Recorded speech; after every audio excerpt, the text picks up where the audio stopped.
Regional Director based in Johannesburg. We are honored and grateful. Tax Consulting SA, we're going to be speaking about South Africans immigrating to the US, investment programs and tax planning considerations. Firstly, I'd like to introduce you to Thomas. Is Thomas with us? Hello? Not yet, but then introduce you to Daryl. I think, Daryl, if you can kick off first, that will be appreciated. I'm just going to read Daryl's background so we all understand Daryl's expertise. So Daryl is an experienced US tax specialist.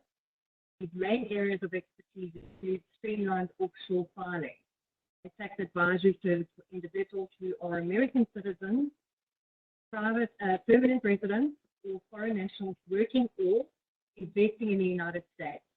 Also able to start up a client situation very quickly and not afraid the client's nerves about non-compliance with US taxes.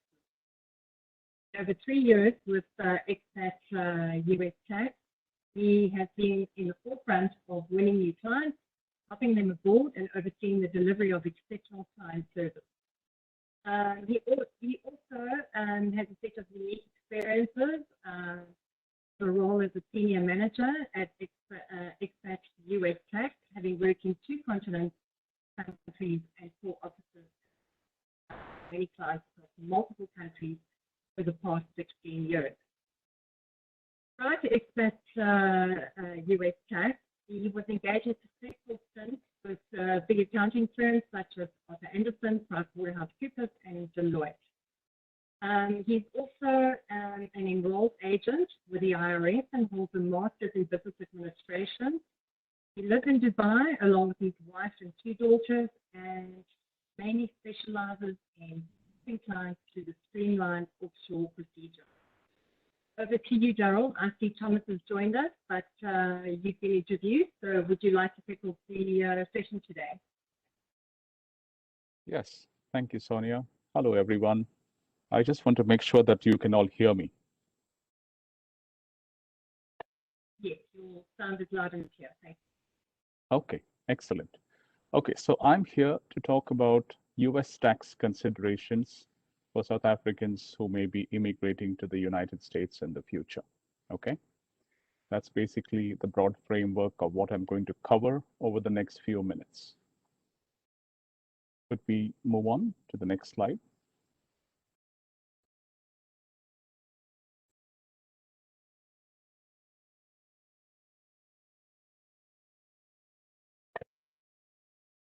My apologies, Jessica.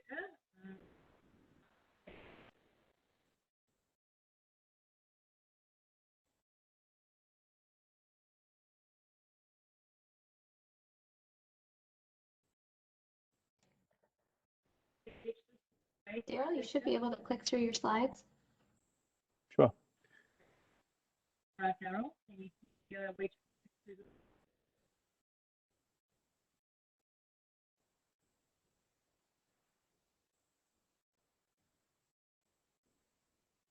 Okay, here we go. What you need to know as a prospective EB-5 visa holder is that it makes you a US permanent resident for tax purposes. It's called different names. It's called most commonly a green card holder, and that is what I'm going to use for the rest of this presentation. The tax code refers to them as a resident alien. So this is what it makes you. And then the guidelines for filing your US tax returns, whichever type they might be, and there are several, they generally are the same as would apply to a US citizen. So in other words, the moment you become a green card holder, the US then treats you on par with its citizens when it comes to taxation. And the most critical piece of that is that your worldwide income is subject to US tax. Well, you have to at least report it, even if you don't have to actually pay a tax because of certain deductions or credits or whatever they might be. It's important to note that it's your worldwide income that comes into play and not necessarily income that arises in the US or in your home country, which could be South Africa. It could be from anywhere. There's also an E2 treaty investor category that may not make you a US tax resident or a green card holder initially, but that can change, and in future years, you might end up becoming a tax resident, almost like a resident alien,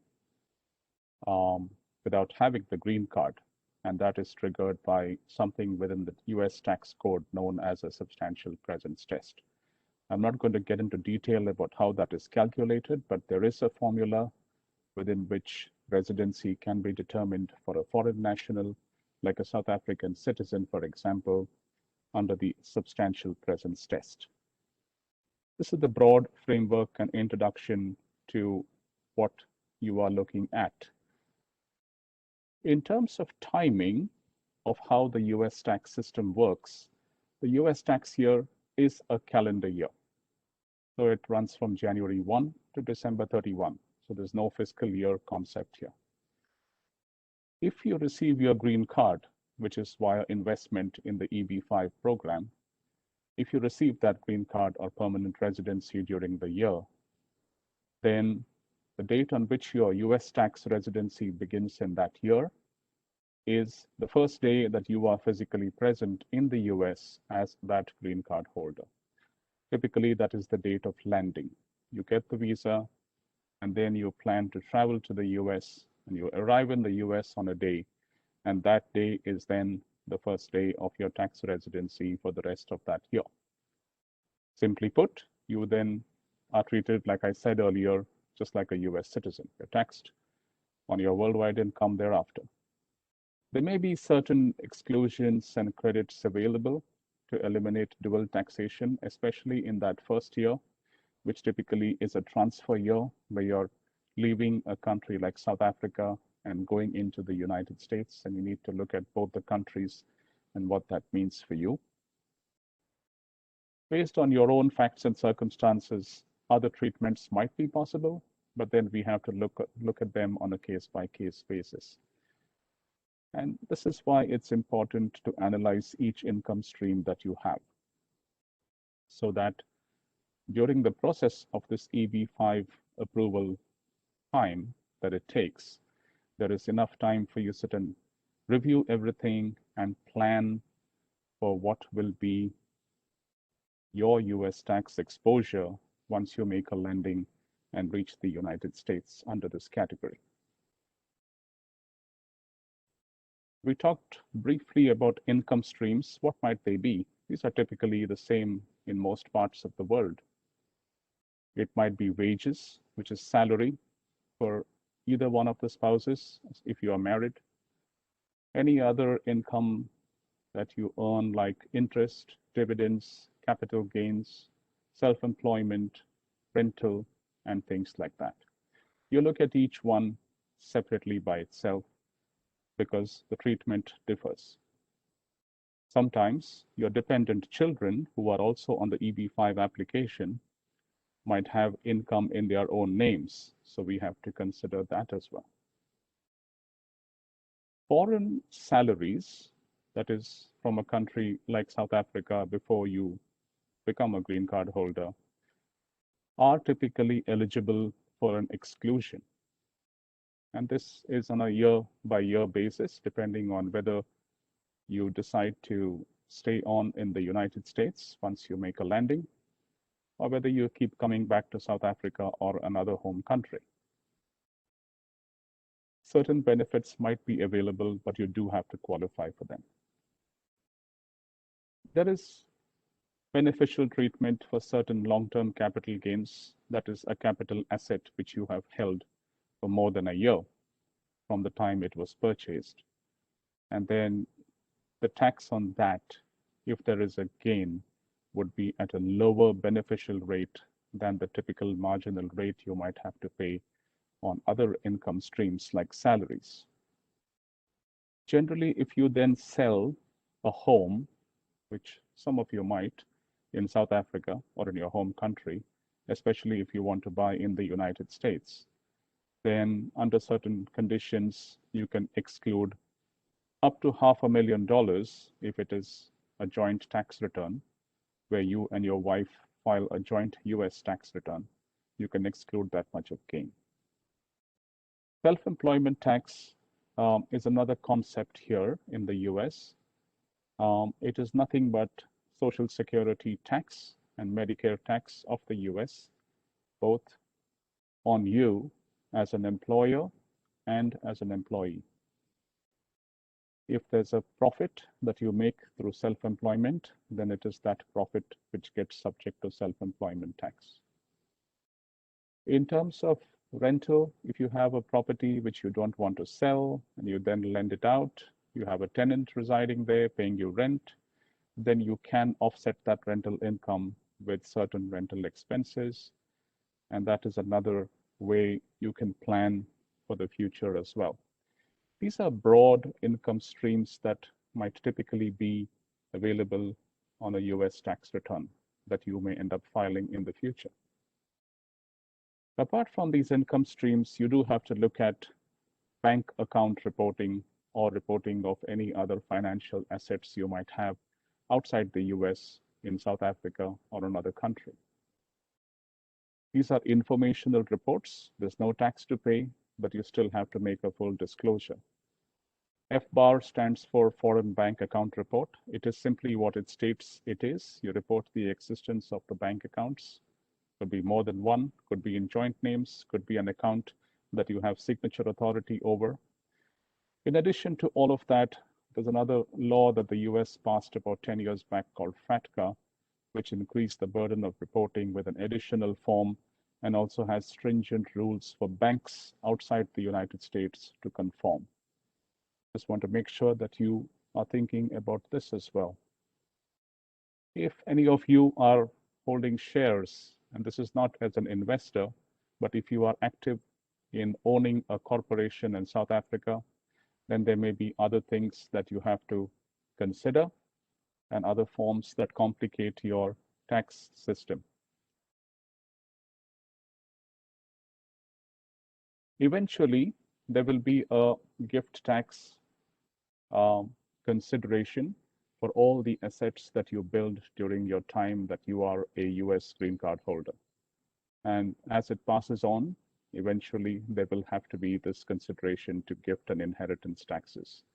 If you receive gifts from a foreign person, then you have to report it only as an informational report if it exceeds a certain value in the course of the year.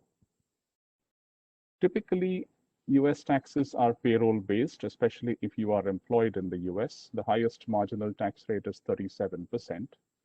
And there are additional taxes for investment income over and above that.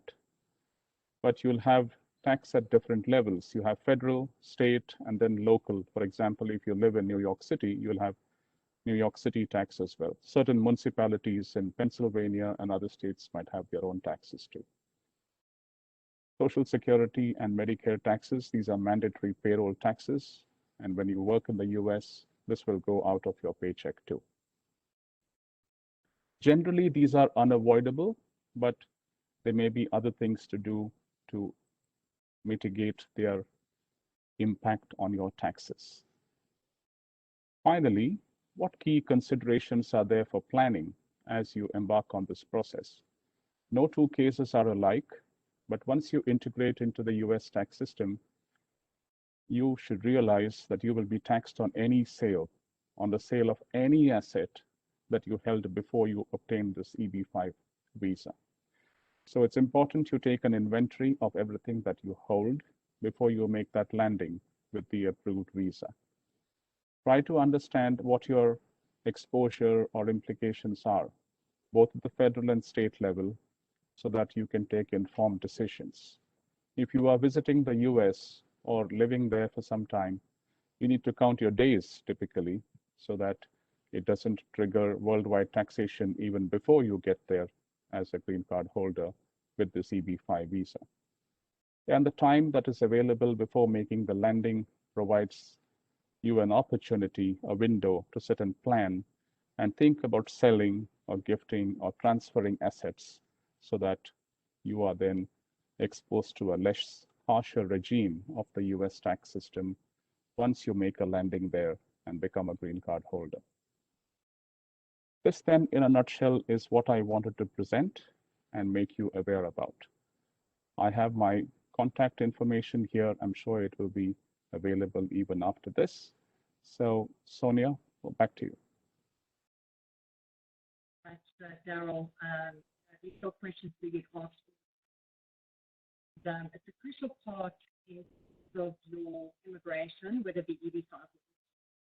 And we'll certainly be calling on you, with our investors that have these questions, because, having an expert like you is very difficult to find in this region. So I just want to thank you very much for that presentation. We will make this available to everyone. The is recorded today, so we'll be sending out a link to it. And then I'd like to introduce you to Thomas Logan, the legal manager for cross-border taxation. Obtained his LLB degree and LLM tax degree from the University of Johannesburg, and his focus lies in respect of international tax matters, including the application of double tax agreements, cross-border individual taxation, foreign company rules, transfer pricing regulations, and correct company. Over to you. Thank you so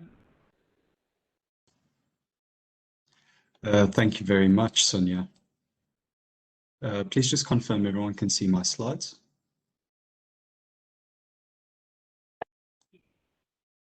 Perfect. Thank you. All right. Well, firstly, apologies for starting or joining late. Takes me some time to learn how technology works. What I'll be presenting on are really the double tax considerations as part of the program from a South African tax perspective. Obviously, living and working in one country while being potentially what we call tax resident in another could lead to a double taxation concern. Now, this in many situations is where a double tax agreement or DTA between the two countries comes in very handy. But before we get into the nitty-gritty on specifically how a DTA would come to the aid of what we call the taxpayer immigrating to the US, we first need to look at how this is seen from a South African legal perspective, just so that everyone's on the same page and we all approach this with the same understanding.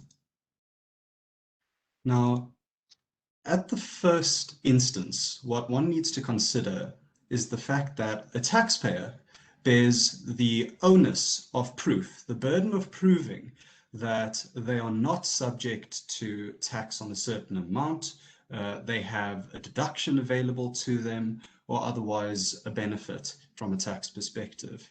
All that SARS really has to do is raise an assessment, and it's up to a taxpayer to prove to SARS that they should not pay that tax, or they should pay a lesser amount of tax. Now, if we take this a little bit further, you can see some legislative reference, case law reference to how this is regarded in South Africa and the standard of proof that a taxpayer needs to satisfy. Now, basically, on a balance of probabilities, if you were to weigh up SARS' argument against your own, the scales would need to tip in favor of your case rather than SARS. And as has been held in one of our special courts for income tax cases in ITC 43, if both cases made before the court on the part of SARS as well as the taxpayer are exactly perfectly equal and there's no way to discern who is more correct than the other, then the courts in South Africa will find or make a finding in favor of SARS and not the taxpayer. So really the evidence behind a tax position you take in South Africa is very important. It should be the starting point in any inquiry, and it should be the final point touched upon before you make a submission to the South African Revenue Service. When we look at evidence considered on a balance of probabilities, what evidence is considered? And this has been dealt with in many cases over time in South Africa, but one that particularly stands out is the case of Anglo Platinum versus SARS, where the court, the taxpayer in this case had followed a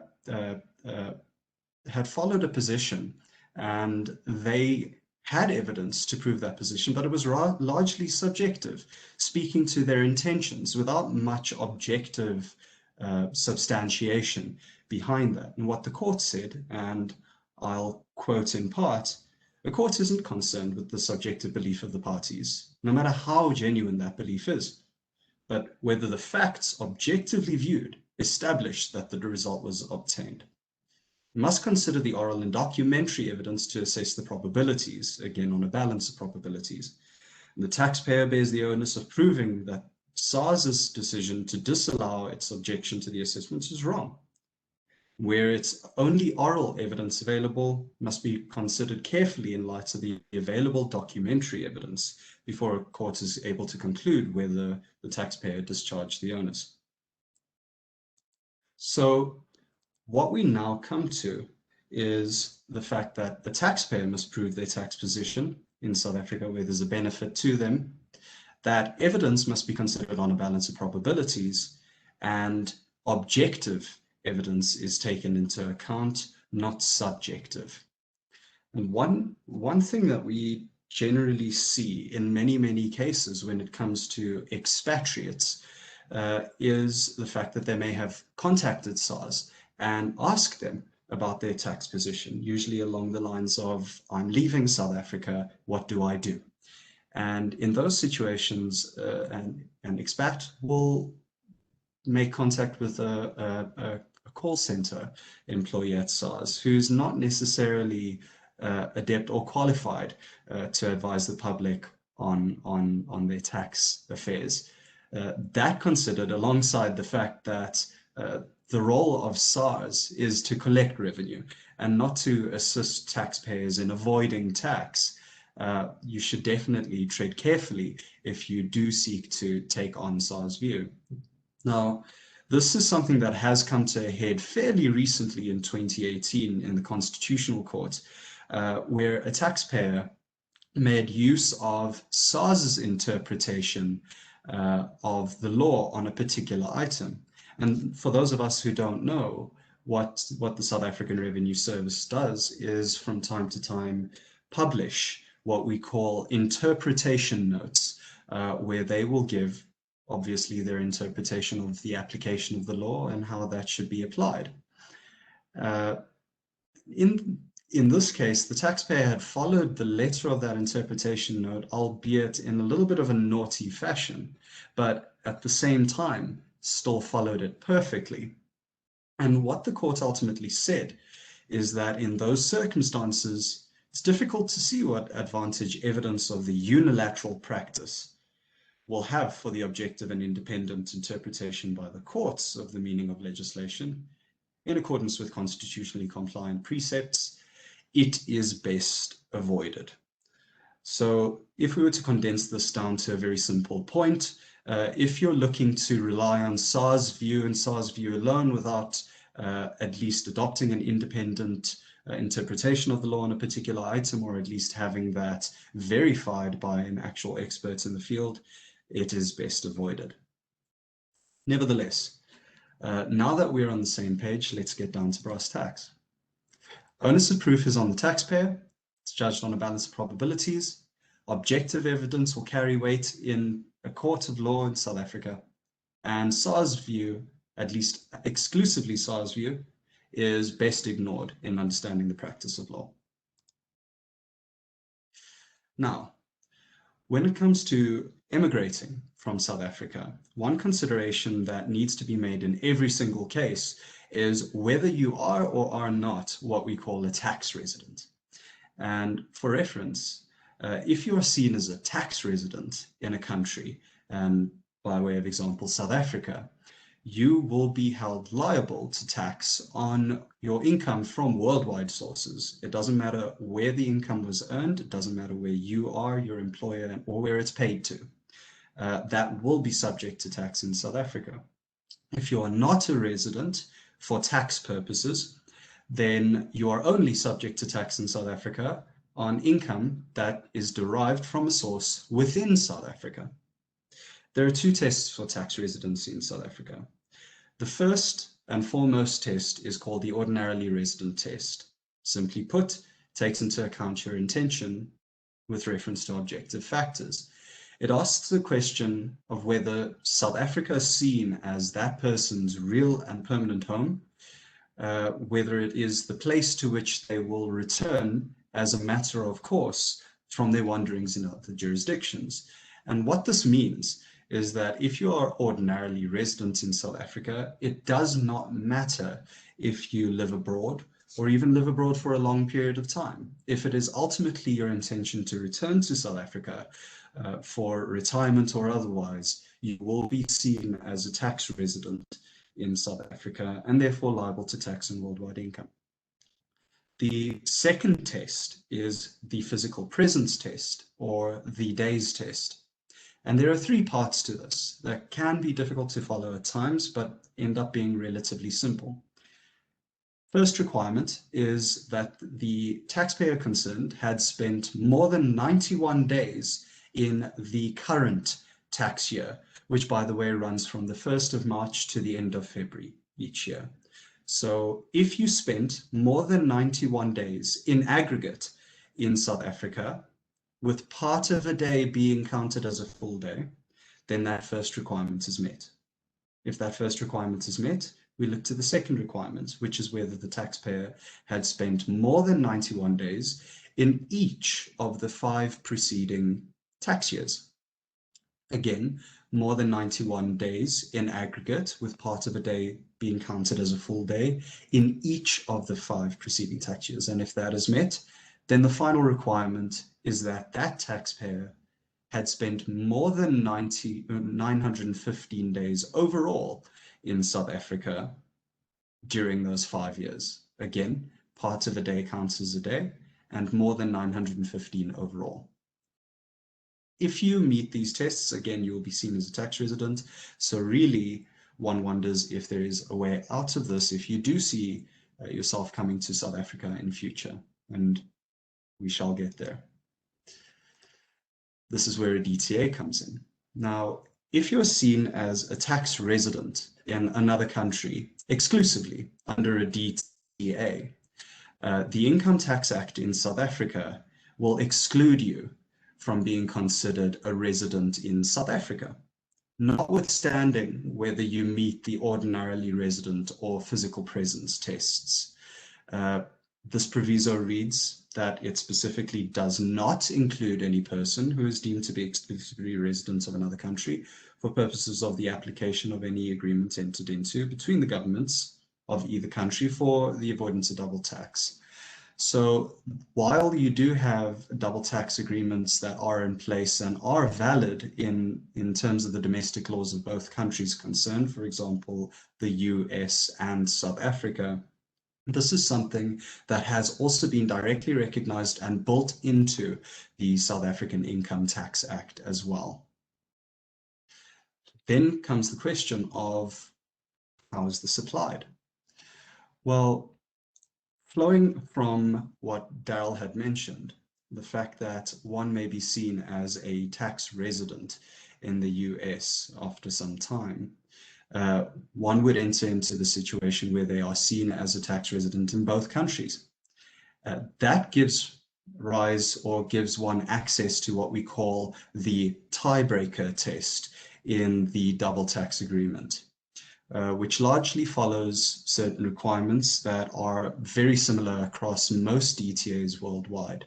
The first requirement being that that individual has a permanent home in one country or the other. If that's the case, they'll be seen as exclusively tax resident in the country that they have a permanent home. It is a bit of an oversimplification, but you can regard a permanent home as a place that you can walk into at any time and stay there for any amount of time without substantial prior arrangement. If you own property in South Africa, but that property is let to tenants, the chances are that that may not be seen as a permanent home. However, as with many things in tax, there are so many shades of gray in each situation, the nuance would need independent consideration. Moving further, if you have a permanent home in both countries, then and only then do you move on to the next factor, which is where your centre of vital interests is located. Your centre of vital interests, as you might see here, speak to where your personal relations and your economic relations are more closely centered. Personal relations would speak to familial relations, cultural, political activities, social activities. These speak to your personal life.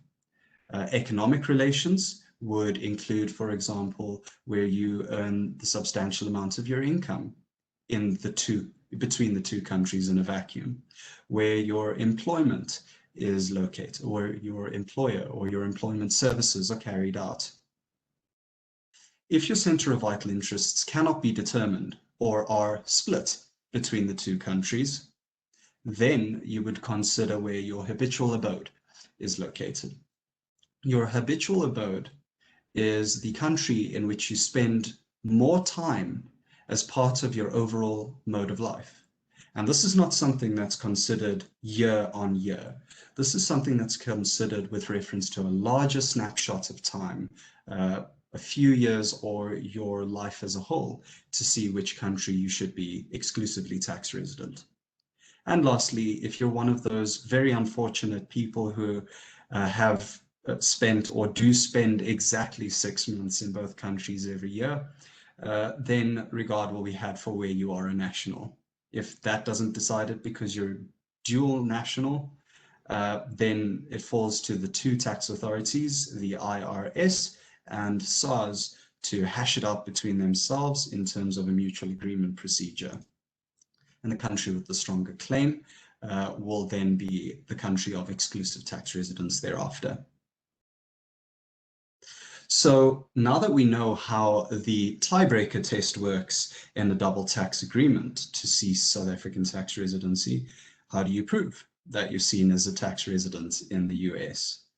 Now, unfortunately, I didn't have an example on hand when preparing for this webinar, so I used a number of other countries for reference. What you'll see in front of you are called tax residency certificates. There's one for the UAE, there's one for Qatar, and there's one for Ghana in front of the room. The IRS does provide tax residency certificates for each tax year in the States, which Daryl did mention is 1 January to the end of December each year. And this tax residency certificate is what gives you access to the tiebreaker test. Because the onus of proof is on the taxpayer, you would need to objectively show, with reference to the certificate, that you are indeed seen as a tax resident there in addition to South Africa.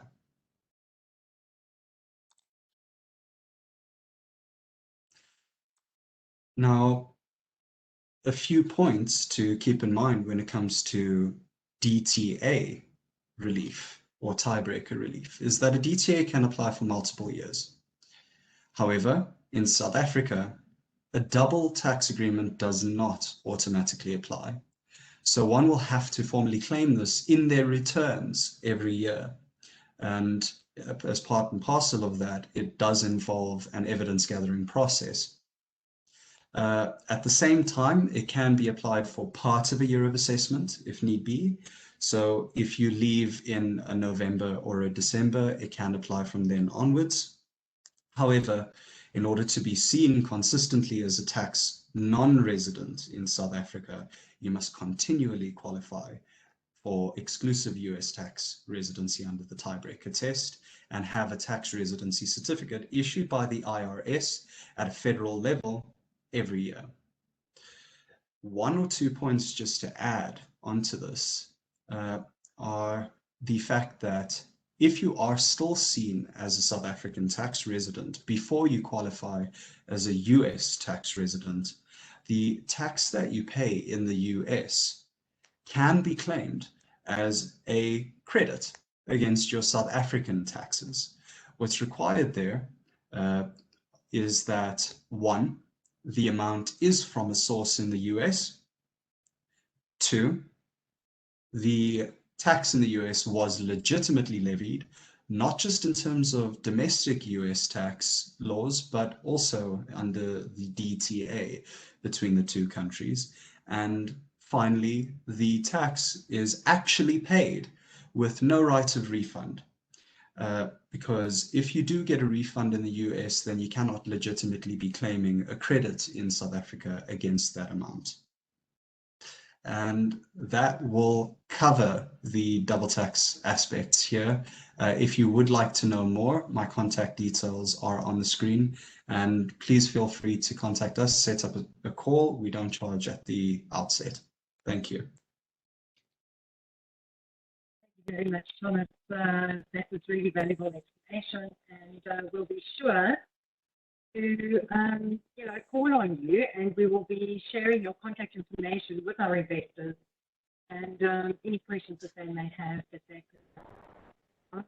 And also, once I have completed just to you all about us, which is our partner, I will be able to, get into the questions that we've been sent and asked. So thank you very much. Jessica, could I have my slides, please? Thank you.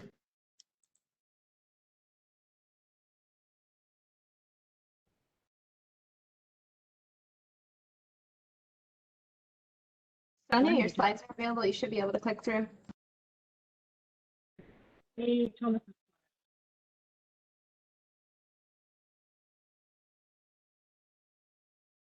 Okay, so first corporate partners.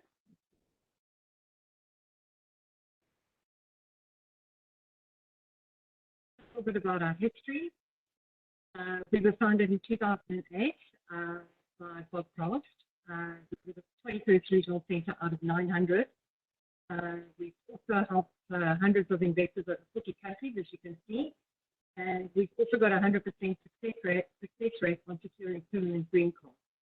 I think when choosing your regional centre, in terms of where you want to place your investment, one has to do careful due diligence, not just on your regional centre, but also on the project that the regional centre has done. So to give you an idea, all our projects have been delivered on time. Every single investor has had their full funds returned. And as you can see, we've done over $1 billion US worth of economic development. Then, this is our team. We've got a team all over the globe: South America, Latin America, China, India, Taiwan, Pakistan, India, Pakistan, Middle East. You can find us on our website. The slides will be available to everybody. A little bit about our CEO and Chairman, Bob Croft. He's been in business for over 40 years.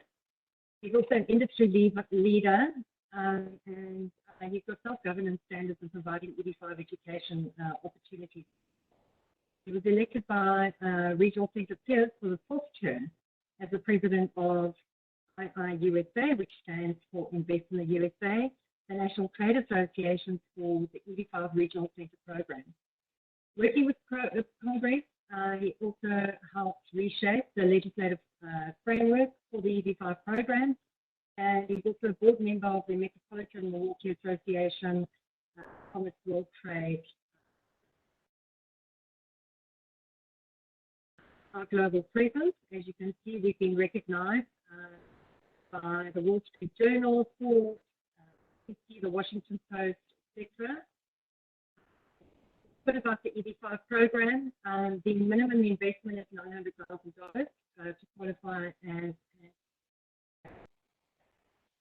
That will include you as the main applicant, your spouse, reach for reference 21.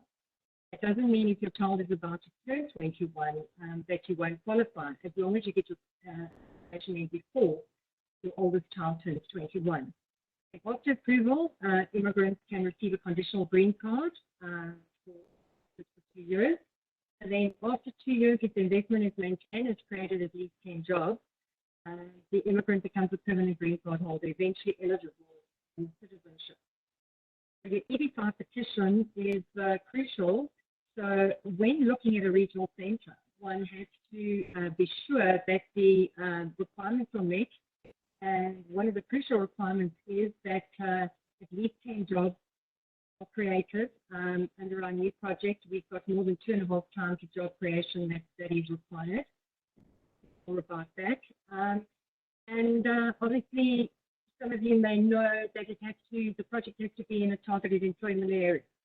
So a lot of due diligence goes into the process, careful vetting, and scrutinizing the project before we actually even go into any of our EB-5 projects. So as an EB-5 applicant, what you will need, you will pass a criminal test, and you need to prove your source of funds, where your $900,000. You need to prove that you would like to become a member of the U.S. economy.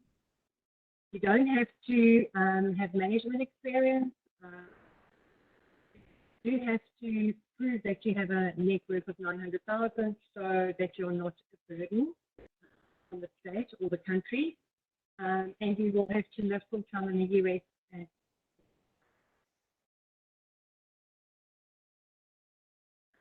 So what your EB-5 green card allows, it allows you full access to the U.S. You can live and work anywhere. You don't actually have to live in the area of which your EB-5 investment is in. You've got educational benefits, tuition savings in many U.S. universities as well, so you get treated equally as a U.S. permanent resident. You get access to public health care benefits, which is optional, and hold a permanent green card as if a desired U.S. citizen. Proven progress or process. As I said, we vet the project very carefully. The sustainability, the risk, capital preservation, the justification of permanent green cards. We also analyze the project very carefully for job creation, industry location, timeline, and certainly for job completion. All our projects have been, as I mentioned before. And then the underwriting. We also apply very conservative underwriting methodology. Then the detailed underwriting, we do background on all the principles, detailed financial modeling, job creation projection, collateral and analysis for preservation, and the environmental impact is also a big factor, market studies, appraisals, and economic impact. World-class asset management. So we also look closely at the track portfolio of companies and financial and business practices to ensure that the borrower or the sponsor is following all covenants related to the document. To ensure safe and sound business practices coupled with long-term strategy for future assure principal preservation and financial statement review. We attend board meetings, operational performance reviews with management, and annual reviews of detailed budget expenditure. So our EB-5 investment accomplish the goals of immigrant investor, which is to secure your green card. You don't want any uncertainties under any other visa application or petition. The only certainty you have for immigrant status is the EB-5 visa program.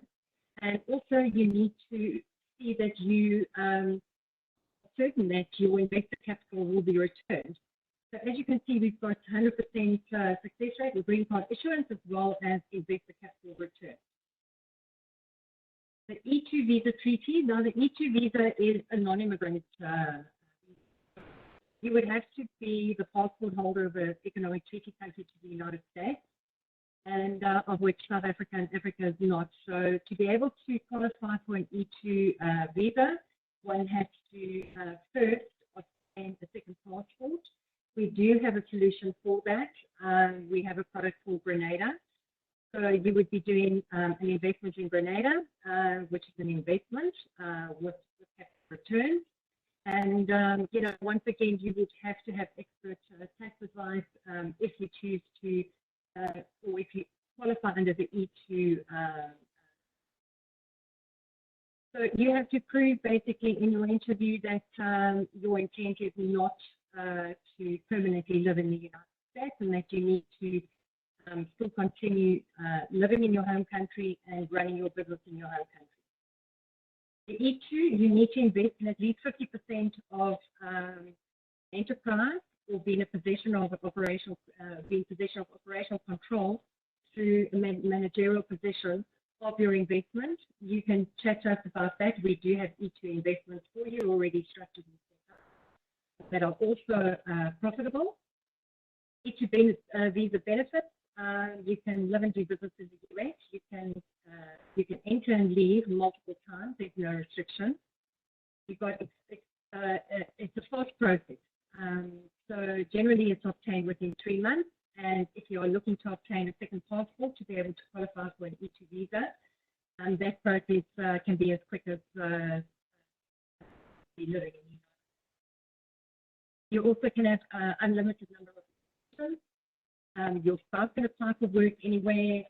You get free public education for your children and tuition savings, provided those children are under the age of 21. Once they reach the age of 21 and you still wish to live in the United States, you then have to file a petition to change your status from E2. So it wouldn't be the full 900 because you've already invested with an E2 program, and then the residual or the balance to then transition to EB5 would be. Like I said, you can over time convert your E2 to EB5. There's time restrictions, but it would be good for us to know that your intention is to actually transition your E2.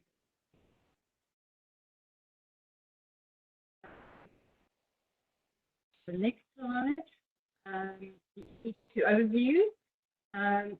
What you will need, you need to pass a check, the document and source of your funds, the 300,000.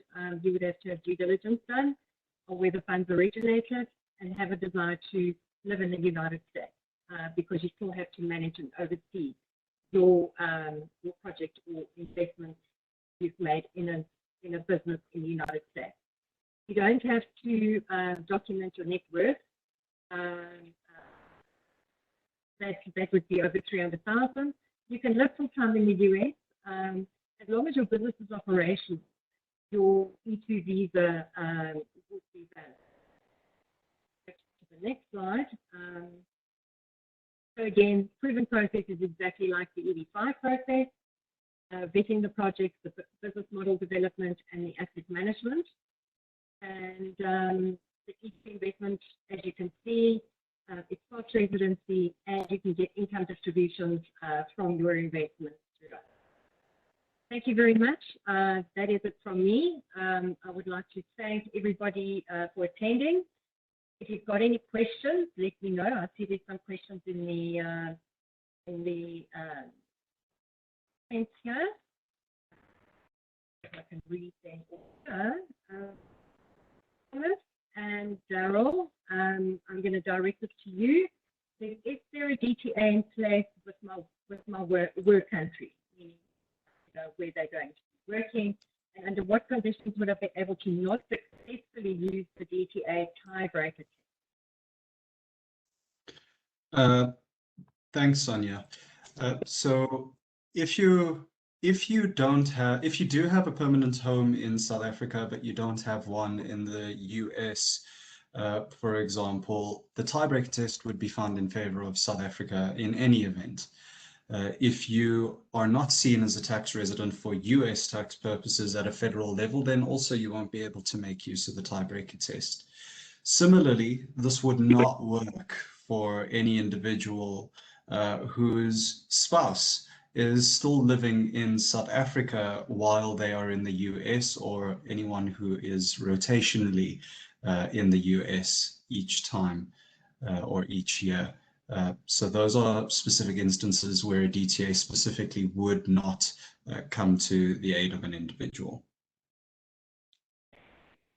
And another question we've got here. What if you intend to live outside of South Africa permanently and then later decide to return to South Africa?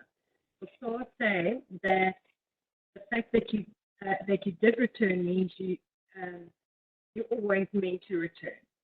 Are they going to look into your taxes while you were outside? That's a very good question. And it's actually one that speaks to the domestic residency tests, and specifically the ordinarily resident test, the intention one. In that case, the South African Revenue Service may query if you genuinely ceased your tax residency, which can be overcome by a taxpayer if they can objectively show that there was a change in their circumstances that necessitated their return to South Africa. But even in that event, if that person was, during the period they were abroad, seen as a tax resident for US federal tax purposes, then they may still be eligible to make use of the DTA tiebreaker test, even while conceding to SARS that maybe they were always resident in South Africa all along. So another question that we've got here is, so if there is a DTA, you don't pay tax at SA, would you pay over the 1.25 million otherwise allowed as exemption? Thanks, Sonia. So what that's actually talking about is the 1.25 million rand exemption that's made available to employees who spend more than 183 days outside of South Africa, of which more than 60 days are continuous in a 12-month period. Those are full 24-hour days. In the case of a double tax agreement, and specifically tiebreaker relief, the 1.25 million rand cap falls away. It simply becomes a case of whether South Africa has a right to tax non-South African sourced income. And if the tiebreaker test is applied in favor of the US and not South Africa, then the answer would be no US sourced income is taxable. So there is no need to consider the 1.25 million rand. Another question we've got here, are you sure that if you are under a DTA, it triggers deemed disposal/CGT? That's actually the most pertinent question of the evening, and I think even if that's the last question, I'm very, very happy with it. One thing to take into account when considering the tiebreaker test is that it does result in deemed non-residency, and the simple fact of ceasing to be a resident in South Africa for tax purposes gives rise to a so-called exit tax or a deemed capital gains tax disposal. In effect, that taxpayer is treated as if they sold their assets worldwide for market value. It can be thought of as South Africa collecting the capital gains that accrued until that person becomes a non-resident and further capital gains can't be collected. It happens once upon the cessation of tax residency. Immovable property inside South Africa is excluded from that because that would still be subject to capital gains tax if sold. Retirement fund vehicles and interests are excluded worldwide, and cash, and by implication interest-bearing accounts, which is just cash on cash, that's also excluded from the exit tax, the deemed CGT disposal. Everything else is included. So that must definitely be taken into account before deciding to cease one's tax residency in South Africa under the tiebreaker test or not. Thank you. Yes, I've got a few investors that have started the EB5 process and they still have assets.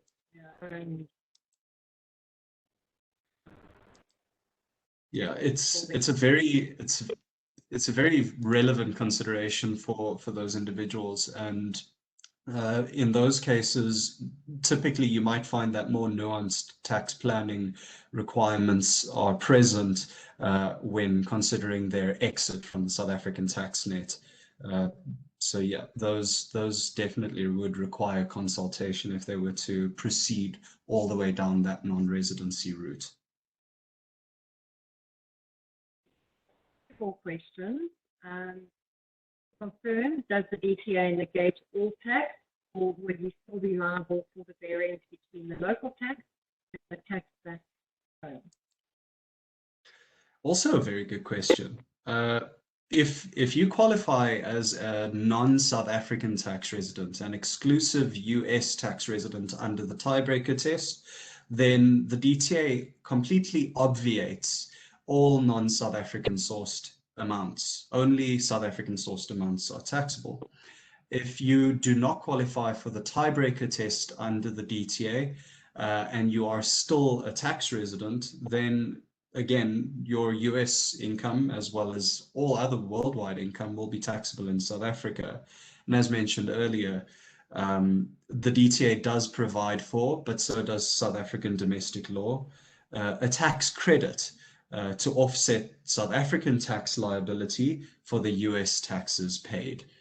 So that is definitely provided for in either case. It's so complicated, and I think that's why it's so important to come to tax. You can't go on here saying, and then just onto the last question, do you think the DTA exemption law can change in the future? Excuse me, Sonia, I didn't quite hear that. And the last question, can the DTA rule, double taxation agreement, be changed, the rule changed in the future? Well, yes, it absolutely can, but one needs to understand that when it comes to international agreements, these speak to very, very intricate negotiations that are being held between the two countries. And it's usually a years-long process before it's seriously considered, decided on, and implemented. In fact, for a number of years, there have been agreed upon changes, not between the South African US parties, but in South Africa's double tax agreements with numerous other countries, such as Kuwait is the most recent example, where those changes have been agreed on. And in fact, they've been written up, but not implemented in both countries in terms of their own domestic laws. Which means that double tax agreement, even though it's been ready for a change for years now, that hasn't happened. So while, yes, a DTA absolutely can change, the provisions of a DTA can, we're unlikely to see any significant changes in the DTA between South Africa and the US unless something very substantial changes in future, but certainly not around the tiebreaker and tax credit provisions at all. That concludes our session today. We hope the first pathway partners.